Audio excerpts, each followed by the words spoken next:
কুকুর বিলানের দাম আছে, কিন্তু তাও এই বাংলাদেশের শিক্ষকের কোনো মর্যাদা নেই, দাম নাই। আমাদের দুঃখের কথা কেউ শুনে না।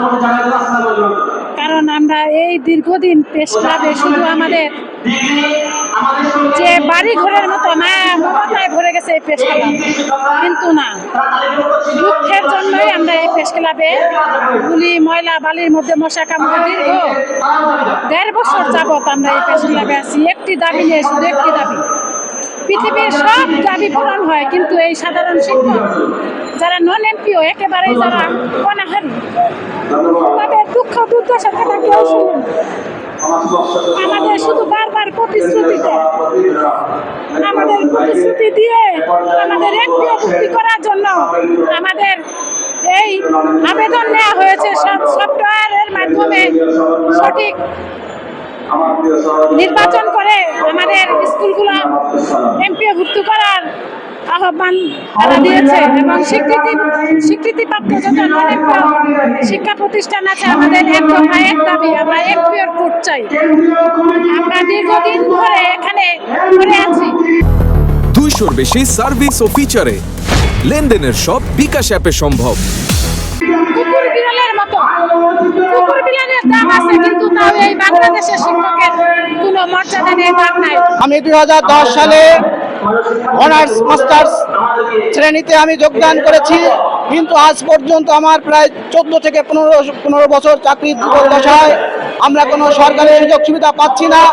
আমরা কলেজ থেকে নামমাত্র কিছু টাকা পাই, তাতে আমাদের সংসার চলে না। আমাদের ছেলে মেয়ে আছে, পরিবার পরিজন আছে, আমাদের বাপ মা আছে, কিন্তু আমরা কিছুই করতে পারছি না। বিগত অন্তর্বর্তীকালীন সরকার আমাদের নবনির্মিত প্রতিষ্ঠানগুলোকে জনবল কাঠামোর আওতায় এনেছিল। আমাদের 2025 সালে 25-26 অর্থ বছরে আমাদের অর্থ বরাদ্দ দিয়েছিল, কিন্তু আজ পর্যন্ত আমরা যারা প্রতিষ্ঠান অনন্তভুক্ত ছিল তারা আবেদন করেছিলাম, এখান থেকে 1719 প্রতিষ্ঠান স্তর ইম্পোর্ট জন্য বেছে রেখেছে, কিন্তু সেই রিজার্ভটাও আজও দেয়নি। দীর্ঘদিন যে আমাদের আবেদন নিয়েও আবেদনটা স্থগিত করে রেখেছে, তার ফলাফল দেওয়া হচ্ছে না।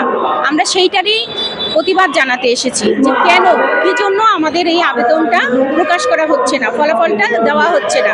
যদি ফলাফলের মধ্যে তারা মনে করে যে হ্যাঁ, ফলাফলের মধ্যে কোনো কারসাজি করা হয়েছে, পুনরায় তাহলে শিক্ষামন্ত্রী তার বিশ্বস্ত লোক দিয়ে ফলাফল আবার বিচার বিশ্লেষণ করে যাচাই বাছাই করে আমাদের ফলাফল দেওয়া হোক।